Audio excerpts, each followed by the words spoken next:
بسم اللہ الرحمن الرحیم۔ السلام علیکم۔ کسی بھی لڑکی کے لیے اس کا جہیز اس کے دل کے بہت قریب ہوتا ہے۔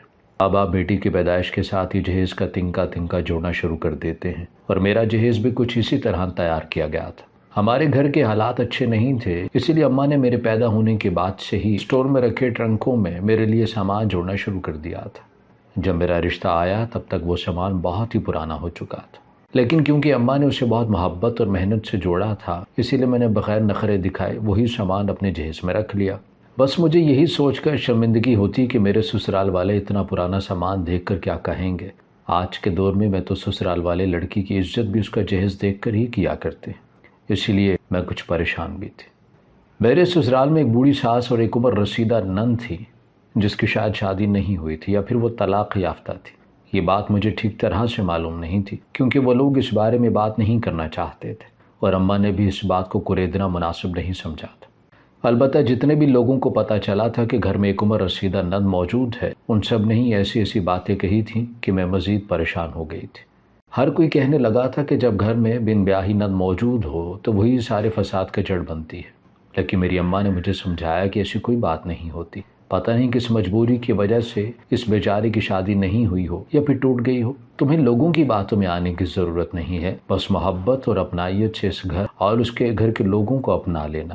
اور اماں کی یہی بات میں نے اپنے پلو سے باندھ لی تھی۔ ویسے بھی اماں نے لڑکا دیکھ کر رشتہ کیا تھا، وقار کی ایک اچھی نوکری تھی۔ معلومات کرنے پر پتہ چلا تھا کہ وہ بہت شریف ہے، اپنے کام سے کام رکھتے ہیں، کچھ خاص دوست بھی نہیں ہیں، بہت ہی نیک نمازی ہیں، اور اسی لیے اماں نے رشتہ پکا کر دیا تھا۔ البتہ ان کی عمر کچھ زیادہ تھی، اور اسی لیے شاید انہوں نے ہم جیسے غریبوں کے گھر رشتہ بھیجا تھا۔ لیکن اماں کا کہنا تھا کہ لڑکی کی عمر نہیں دیکھی جاتی، بلکہ اس کا کردار اور کمائی دیکھی جاتی ہے، اور واقعی ہی اس شادی پر بھی وقار یا ان کے گھر والوں نے کوئی ڈیمانڈ نہیں رکھی تھی، اور اسی لیے میں وہی سارا پرانا سامان لے کر رخصت ہو کر سسرال پہنچ گئی تھی۔ اور یہ دیکھ کر مجھے بڑی حیرت ہوئی تھی کہ میرے سامان کے علاوہ کمرے میں پہلے سے ہی بہت سارا قیمتی اور خوبصورت سامان موجود تھا۔ شادی کی رات وقار نے مجھے بتایا کہ یہ سب انہوں نے اپنے پیسوں سے میرے لیے خریدا ہے۔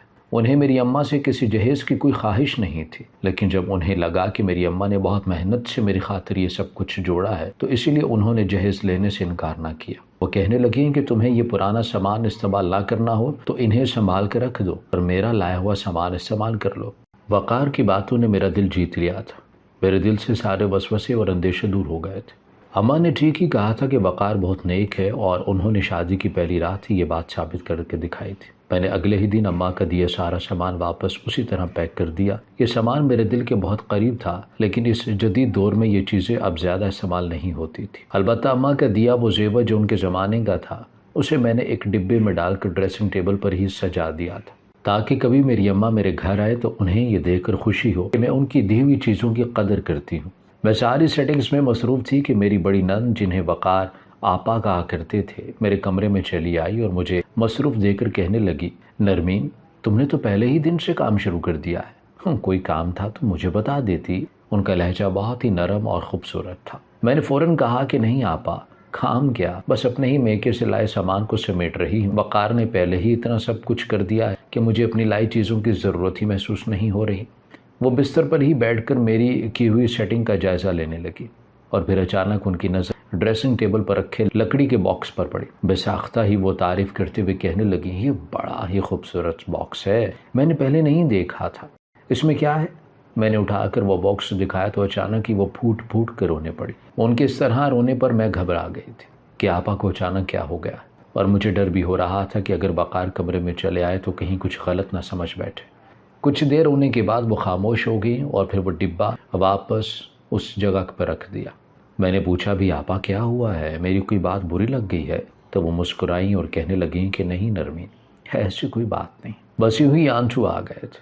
ان کے لہجے میں بہت دکھ تھا، پتہ نہیں کیا تکلیف تھی جو وہ مجھ سے چھپا رہی تھی۔ شاید اتنی عمر میں ان کی شادی نہیں ہوئی تھی، اور اسی لیے میرے جہیز کی چیزیں انہیں دکھ رہی تھی، اور یہی وجہ ہو سکتا ہے ان کے دکھ کی۔ مجھے بے وجہ ہی شرمندگی ہونے لگی کہ میری وجہ سے انہیں تکلیف پہنچی ہے۔ میں نے سوچا تھا کہ جلد ہی میں ان کے لیے کوئی رشتہ دیکھوں گی تاکہ ان کی زندگی میں بھی بہار آ جائے۔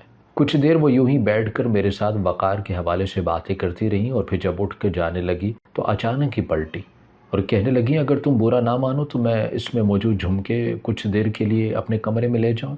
مجھے لگا کہ شاید انہیں جھمکے پسند آئے ہیں، کیونکہ وہ پرانے زمانے کے بڑے بڑے جھمکے تھے جو دیکھنے میں بہت ہی خوبصورت تھے۔ میں نے خود وہ جھمکے نکال کر اپنی خوشی سے انہیں دے دیے تو وہ فوراً اپنے کمرے میں چلے گئی۔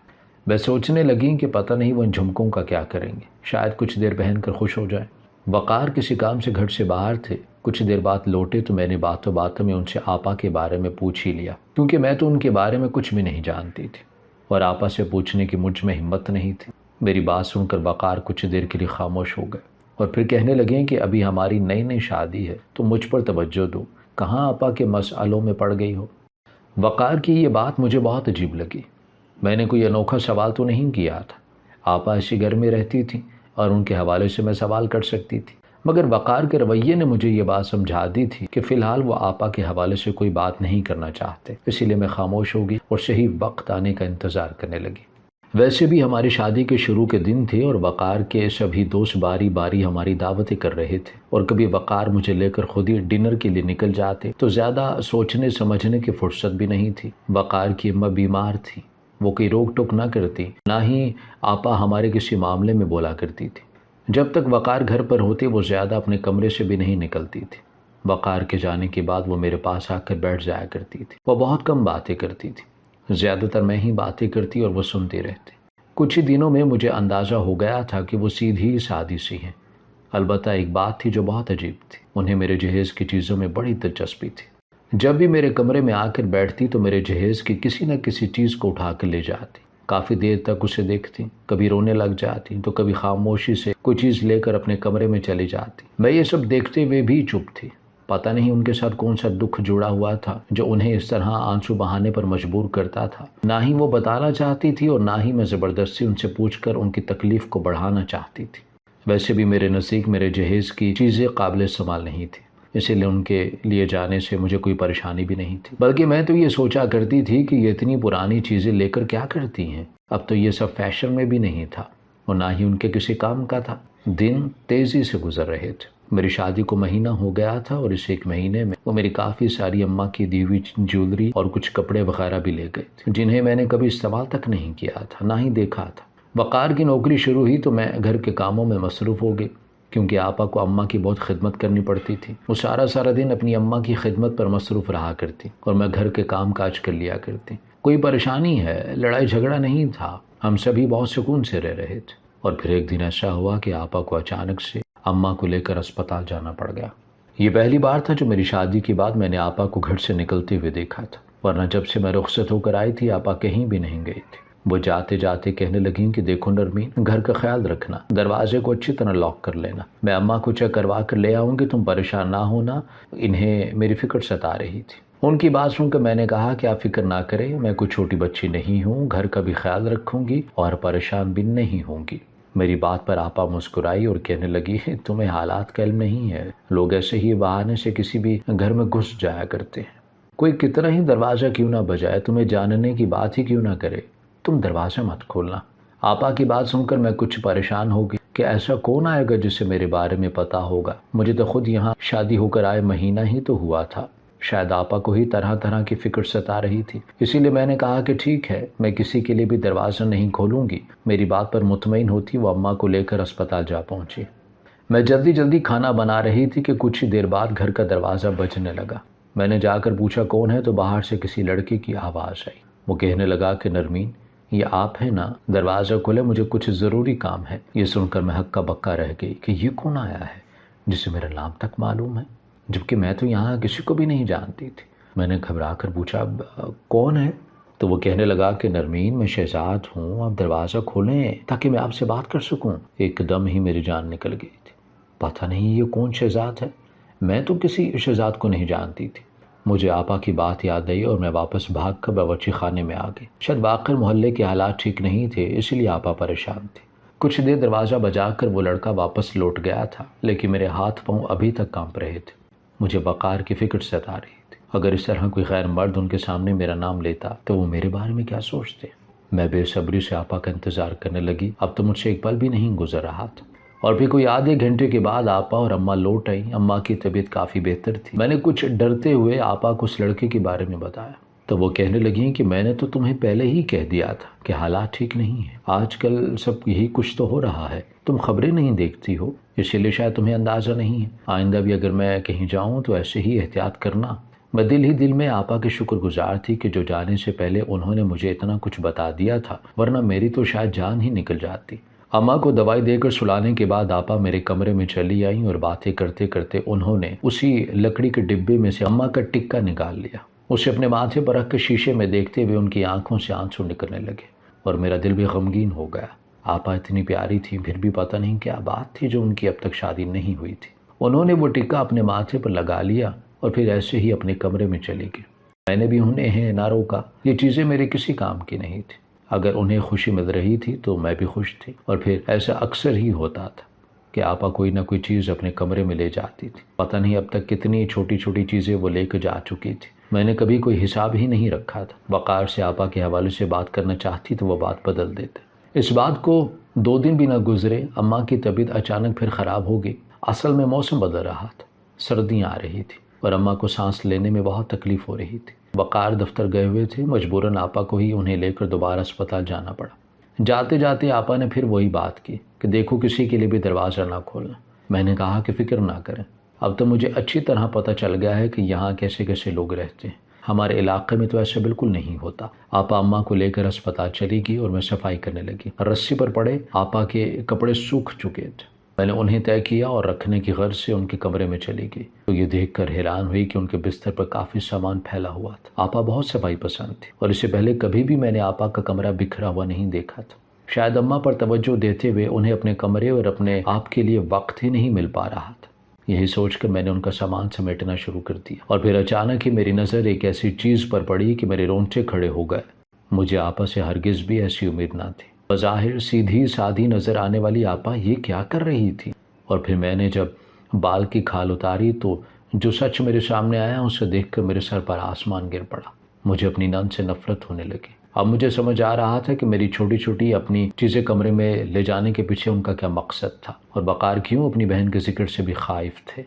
کتنے ہی لمحے بے یقینی میں گزر گئے تھے اور مجھے اپنے آپ پر غصہ آ رہا تھا۔ میں کس قدر بے وقوف تھی کہ سسرال جیسی جگہ پر اپنی آنکھیں بند کر کے زندگی کو گزار رہی تھی، جبھی تو شاید اتنے بڑے سچ سے واقف نہیں تھی۔ لوگوں کی وہ باتیں مجھے یاد آ رہی تھی کہ جب شادی شدہ نند گھر میں ہو تو عورت کو بہت زیادہ احتیاط کرنی چاہیے، لیکن میں نے ان کی باتوں کو سیریس نہیں لیا تھا اور شاید یہ اسی کا نتیجہ تھا کہ آج مجھے یہ دن دیکھنا پڑ رہا تھا۔ دروازہ بجا تو مجھے لگا کہ شاید آپا آ گئی ہیں۔ میں غصے میں دروازے پر گئی اور پوچھنے پر پتہ چلا کہ پھر وہی لڑکا دروازے پر کھڑا تھا اور کہہ رہا تھا کہ نرمین میں جانتا ہوں گھر میں کوئی نہیں ہے، آپ ایک دفعہ میری بات تو سن لیجئے۔ میں نے غصے میں کہا کون ہو تم؟ تمہیں میرا نام کیسے پتہ چلا؟ اور پھر جو کچھ اس لڑکے نے بتایا وہ سن کر میری پوری ہی جان نکل گئی۔ یہ کیسا کھیل تھا جو میرے سامنے رچایا جا رہا تھا اور مجھے اندازہ بھی نہیں ہو سکا تھا۔ میں نے غصے میں اس لڑکے کو بری طرح ڈانٹا اور وقار کے نام کی دھمکی دیتے ہوئے کہا اگر آئندہ وہ اس دروازے پر آیا تو اس کے ساتھ بہت برا ہوگا۔ وقار کے نام پر وہ واپس لوٹ گیا تھا۔ کوئی آدھا گھنٹہ اور گزرا اور آپا واپس آ گئی۔ میں نے نہ ہی اماں کی خیریت پوچھی نہ ہی ان سے کوئی بات کی۔ انہوں نے خود ہی اماں کو کمرے میں لٹایا، دوائی وغیرہ دی اور میرے پاس آئیں۔ میں نے منہ پھیر لیا۔ میرا یہ انداز دیکھ کر وہ چونک گئی اور کہنے لگیں کیا بات ہے نرمی، ناراض ہو کیا مجھ سے؟ میں نے ان کی طرف دیکھا تو میری آنکھوں میں موجود نفرت انہوں نے پل بھر میں ہی بھانپ لی تھی۔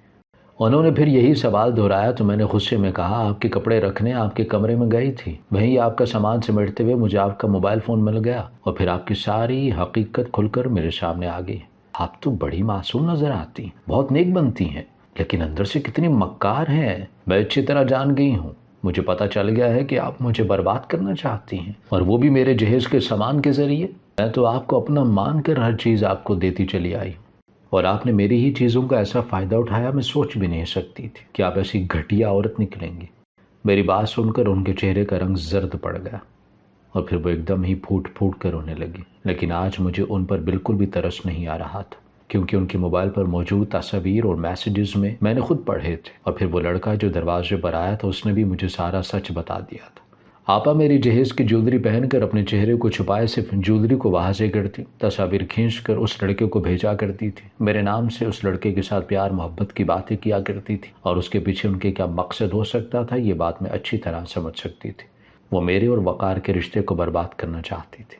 ان کی خود کی تو شادی نہیں ہوئی تھی یا پھر شاید ہو کر ٹوٹ چکی تھی، اسی لیے اب وہ میری شادی شدہ زندگی کو توڑنا چاہتی تھی۔ لیکن ایک بہن اپنے بھائی کے ساتھ ایسا کیسے کر سکتی ہے؟ اور یہی سوال میں نے نفرت سے ان سے پوچھا، آپ کو ایسی کون سی پریشانی تھی، کون سی تکلیف تھی جو آپ نے اپنے ہی بھائی کو برباد کرنا چاہا؟ آپا جو پھوٹ پھوٹ کر رو رہی تھی بڑی مشکل سے خاموش ہوئی اور کہنے لگی، تم بالکل غلط سمجھ رہی ہو، ایسی کوئی بات نہیں ہے، میں تمہارا گھر برباد نہیں کرنا چاہتی تھی نرمین، میں تو تم سے بہت محبت کرتی ہوں، لیکن کیا کروں، حالات اور قسمت نے مجھے مجبور کر دیا ہے کہ میں ایسی حرکت کروں۔ آپا کی بات میری سمجھ سے باہر تھی اور پھر آپا نے مجھے ایک ایسی بات بتائی جس سے سن کر میں ہکا بکا رہ گیا۔ کبھی کبھی بالکل مختلف ہوتا ہے اور جو دکھائی دیتا ہے وہ سچ نہیں ہوتا، یہ بات آج صحیح ثابت ہو گئی تھی۔ آپا نے اپنے آنسو پونچھے اور کہنے لگی کہ نرمین، ہمارے ابا ایک امیر آدمی تھے، اس گھر کے علاوہ ہماری 4 بڑی بڑی دکانیں، وہ سب کی کرائے پر چڑھی ہوئی ہیں اور ان کا بہت معقول کرایہ بھی آتا ہے، اس لیے ہمارے گھر کسی قسم کی کوئی کمی نہیں ہے۔ یہ تو اتنے عرصے میں تم نے بھی دیکھا ہوگا کہ تمہارے جہیز سے زیادہ سامان وقار نے تمہارے لیے خود سے خرید رکھا تھا،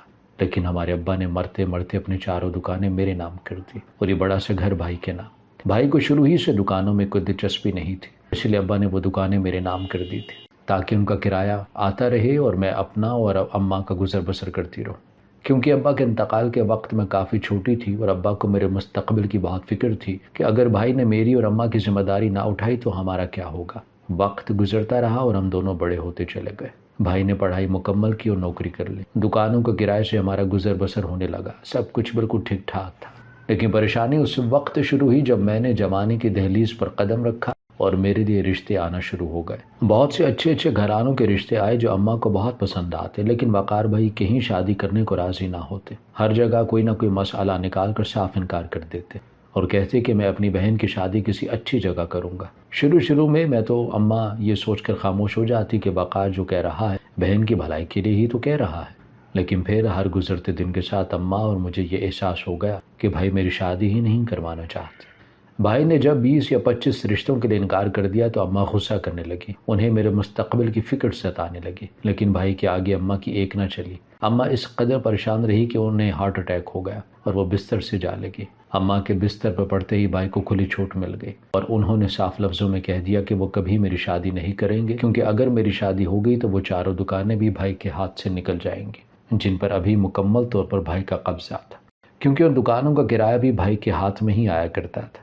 وہ بس مجھے اور اماں کو ضرورت کے پیسے تھما دیا کرتے تھے۔ مجھے تو یقین ہی نہیں آیا تھا کہ میرا وہ چھوٹا بھائی جسے میں نے اتنی محبت سے پالا تھا، کبھی باپ کی کمی تک محسوس نہیں ہونے دی تھی، چند دکانوں کی خاطر میری زندگی، میری خوشیوں کو برباد کر رہا تھا۔ میں نے بھائی سے کہا کہ مجھے کچھ نہیں چاہیے، آپ یہ سب اپنے پاس رکھ لیجئے، بس میری شادی کروا دے، کیونکہ اماں میری وجہ سے پریشان ہے۔ تو بھائی کہنے لگے اگر تمہاری شادی کروا دی تو کل کو تمہارا شوہر تمہیں بھڑکائے گا، حصے کے لیے میرے سامنے کھڑا ہو جائے گا، اور پھر بیمار ماں کی خدمت کون کرے گا؟